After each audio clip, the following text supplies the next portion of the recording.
Last week, Gwen and I were in Thailand in church. Have you ever wanted to be a missionary? You haven't wanted to be a missionary. Anybody here wanted to be a missionary? We met lots of missionaries last week. And I wanted to just show you, a picture's worth 1,000 words, right? So the only way I could tell you all the things I want to tell you is I got to show you some pictures. And, well, that's not the one I wanted to show you. More technical help. There. Okay. How many of you ever thought you'd like to build a house? That is a house being built. It takes about 10 days, and it's for one of the teachers at a school over by Mesot. Did I say that right, Gwen? Where's Gwen? Okay. In Thailand. And so that's how they build their houses. And those houses, the roofs on them, they use leaves. And that roofing lasts about 1 year, and they have to replace it. And the house lasts about 10, and then they have to replace the house. But it doesn't take very long. You can go out and cut down bamboo and make a house. I'm doing something wrong. Okay. Now, how many of you have taken in the last 24 hours, took a warm shower? Grant, did you take a shower in the last 24 hours? He hasn't. You did, though, Erica. Okay. Well, what that is, that's at the school where I showed you where the house is being built, and they've got these troughs, and they have about 50 girls and then 50 boys, and they each have a shower house. That's a shower house, and they just all go in there, and they have dippers, and they dip the water in and put it on top. How would you like to do that for a shower? And it's cold, but the weather's hot. And sometimes they don't have enough dippers, so they just use their hands. Now, there's a little girl that I took her picture, and the sad thing is, the night before, her dad had been working, and he came home, and he was feeling pretty sick. So the nurse took him to the hospital, and 2 days later, he passed away. So that little girl does not have a daddy anymore. Really sad. Her daddy was one of the teachers at the school. Now, this church is really interesting, and if you could zoom in and see that little sign there, it says Methodist Church. But actually, this is in a village in Burma, because we crossed the river and went over to Burma. And the Methodists came and built this church. Problem is, the village was converted to Adventism. So guess what? Those are all Adventist pictures up there in front. In fact, you recognize him. It's all Adventist. So the Methodists built an Adventist church. Here they're making a meal. That's their kitchen. How would you like that for a kitchen? And what he's holding there, actually, he's cleaning the bowels out of a chicken. And there's their dining room. Would you like that for a dining room? Just sit there on that deck and you eat. And this place is a refugee camp. There's over 40,000 people living in that refugee camp. They're from Burma. They live in Thailand. And there's actually a fence all the way around, and they're not supposed to get out of there. And that's where they live for a long time. That's Costco there. Have you ever been to Costco? Look like that. Just out there in the open street. And there's the food. And you can buy some really good pineapples and bananas and mango. We had some really good mangoes. Now, those fish, they bring them there, and they're still alive, and they're flopping around in the bucket. And then they cut them open, and you can't quite see it, but where they gut them out, they just put a bunch of leaves in there, and they put them on a roast them on a fire, and then people come after work, they go buy one of those, and they take them home to dinner. There's more of the market. Now I got to tell you about these people.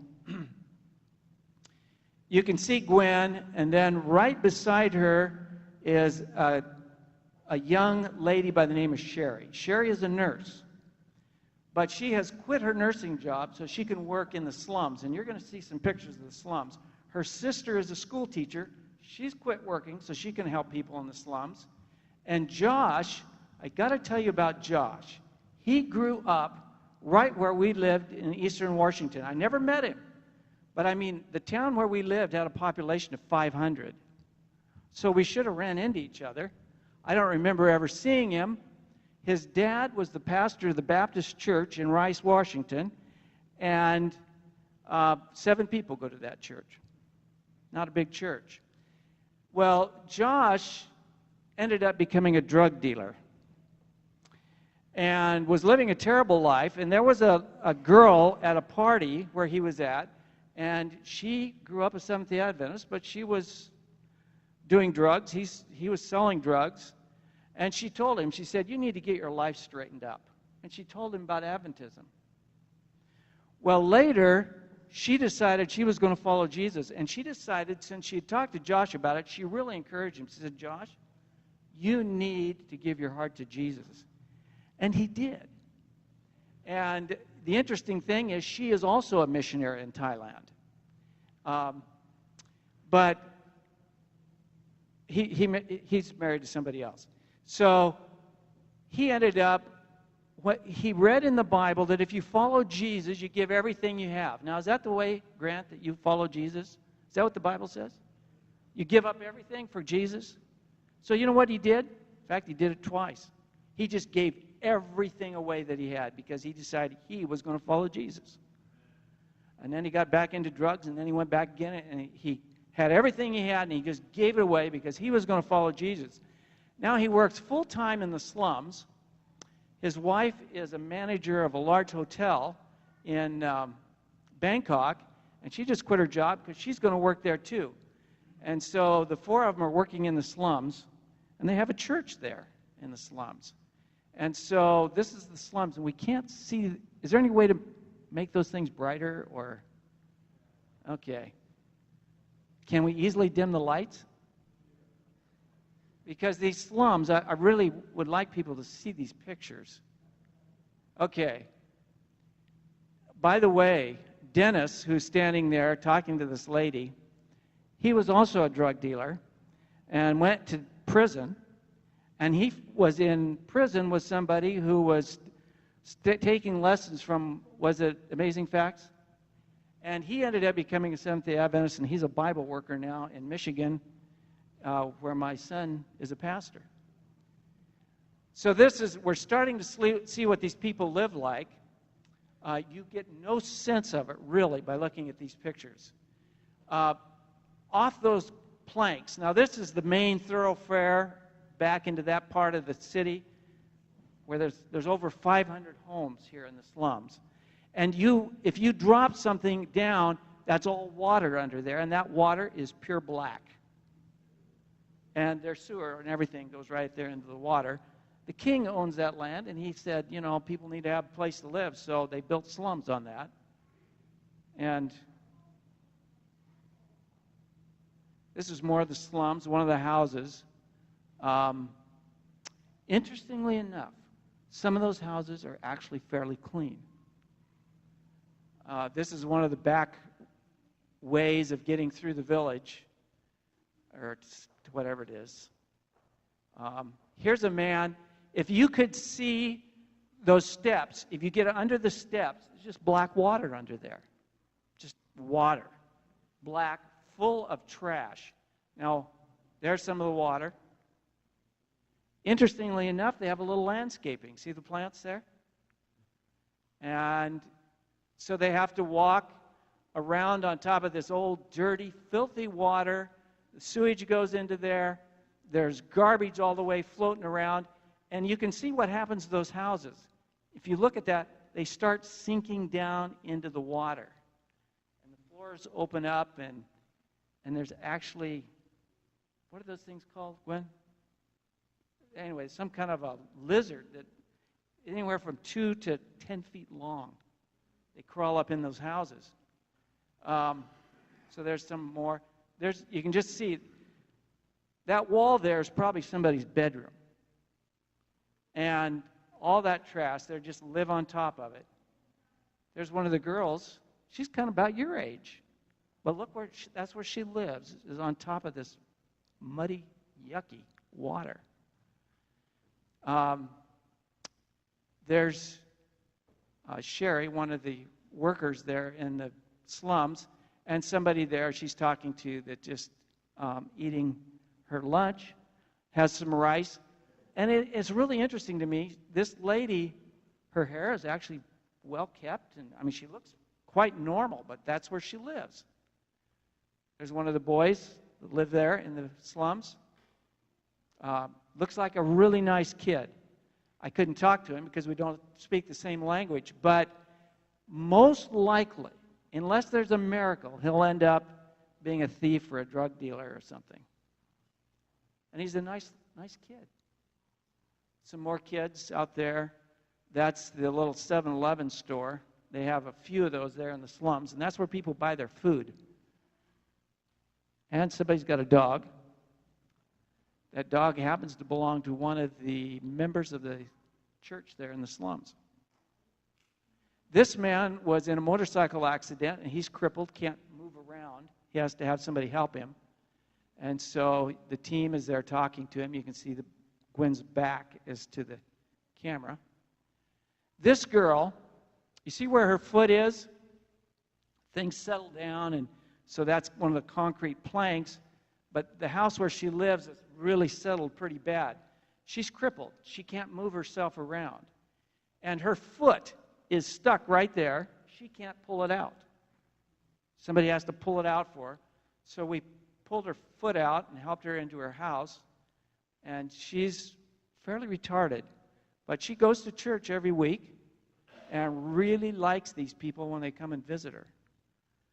This is, the lady there is one of the members of the Seventh-day Adventist Church. She lives there in the slums, was baptized, was converted because of what Sherry and Champu, their work in the slums. Store. I wish you could see this better. This is the back patio of one of the houses. You can see how the bedroom window of that neighbor's is all taped up because they want to have a little privacy, and it's unbelievable. You cannot believe that's their back deck. It's inside the house. By the way, when you go in those houses, you take your shoes off. Dennis didn't because he was afraid of what he was going to get if he took his shoes off. And yet, with all that kind of stuff, this is where people worship. That's one of the shrines. That's very tall building. A lot of gold in that building. You can't see it with this picture, but tremendous amount of gold and jewels right on the outside that building. That's the inside. More gold, jewels. It's amazing. This lady was the very first convert to the Adventist church in the slums. And she's 82 years old. And she lives under the bridge. So there's cars that actually right on the bridge where she's at, they park right on top of her.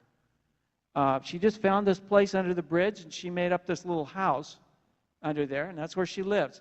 I'm going to show you some interesting things. So there's her bed.